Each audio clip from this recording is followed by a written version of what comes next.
അപ്പൊ നമ്മുടെ പിടിയും ചിക്കനൊക്കെ റെഡി ആയിട്ടുണ്ട്. രണ്ടോ പിടി ഉണ്ടാക്കി വെച്ചിട്ട് കുളിക്കാൻ പോയി. അപ്പത്തേക്ക് ഇച്ചിരി കുറുകിപ്പോയി. രണ്ടോ പിടിയും കോഴി പിടിക്കട്ടെ. കൊറേ നാളത്തെ ആഗ്രഹമാണ്. ഇതൊക്കെ ഉണ്ടാക്കുമായിരുന്നു അല്ലേ? ആദ്യം നമ്മുടെ വീഡിയോ തന്നെ പിടിയും കോഴിയല്ലോ. കാറ്ററിംഗ് വരെ ചെയ്തിട്ടുണ്ട്. കോഴിക്കറീൻ്റെ വീഡിയോ ഒന്നും എടുത്തില്ല. തേങ്ങാപ്പാൽ ഒഴിച്ച കോഴിക്കറിയാണ്. നല്ല വിശപ്പുവാ. പിന്നെ നമ്മൾ വീഡിയോയ്ക്ക് വേണ്ടി എടുത്ത കോക്ടെയിലും ഉണ്ട്. ഞാൻ കുടിച്ചില്ല.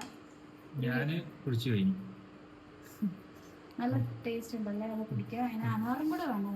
എന്നാൽ സെറ്റപ്പ് ആവുമായിരുന്നു. അപ്പം നമ്മൾ കഴിക്കട്ടെ. ഇത് കഴിക്കാം.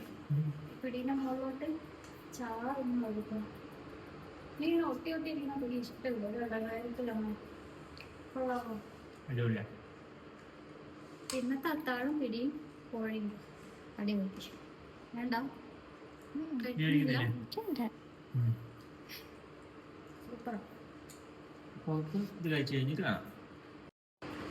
എന്നാ പറയാ, ഒരു ഗ്ലാസ് അരി എടുത്തിട്ടുണ്ട്. പക്ഷെ കുറേ പിടിയായിപ്പോയി. പണ്ടൊക്കെ നമ്മൾ എല്ലാവരും കൂടി പരത്തുന്നു. ഇന്ന് ഞാൻ തന്നെ ഉരുട്ടി എടുത്തു. കുറേ നാളത്തെ ആഗ്രഹം പിടി ഉണ്ടാക്കണം. വറുത്തരച്ച ചിക്കൻ കറി ടേസ്റ്റ്. പക്ഷെ ഇന്ന് എന്നെ കൊണ്ട് അതൊന്നും പറ്റില്ല. വന്നപ്പോൾ ഏഴര കഴിഞ്ഞിട്ടാണ് ചെയ്യുന്നത്. എങ്ങനെ ആയൊന്നും എനിക്കറിയില്ല കേട്ടോ. അതിനിടയ്ക്ക് മിൽക്ക് ഷേക്കിന്റെ ഒരു വീഡിയോ ഉണ്ടായിരുന്നു. എല്ലാം കൂടി അങ്ങോട്ട് തീർത്ത് വിട്ട്. പക്ഷേ ഈ കറി ടേസ്റ്റ് ഉണ്ടല്ലേ? തേങ്ങാപ്പോലെ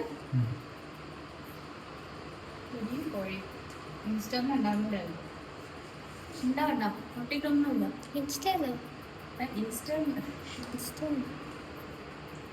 കള്ളപ്പം പോത്തെന്ന് പറയുന്നില്ല. പിടിയും കോഴി അടിപൊളിയാണ്. അപ്പൊ ഞാൻ റെസിപ്പി ഇട്ടിട്ടുണ്ടല്ലോ. എല്ലാവരും വേണ്ട ചെയ്ത് നോക്കണേ. ഇഷ്ടപ്പെടുവാണ് ചെയ്ത് നോക്കട്ടോ.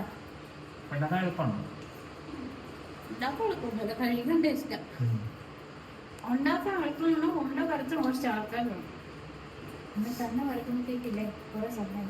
കുറച്ചൊക്കെ ഉണ്ടാക്കാനാണെങ്കിൽ കുഴപ്പമില്ല.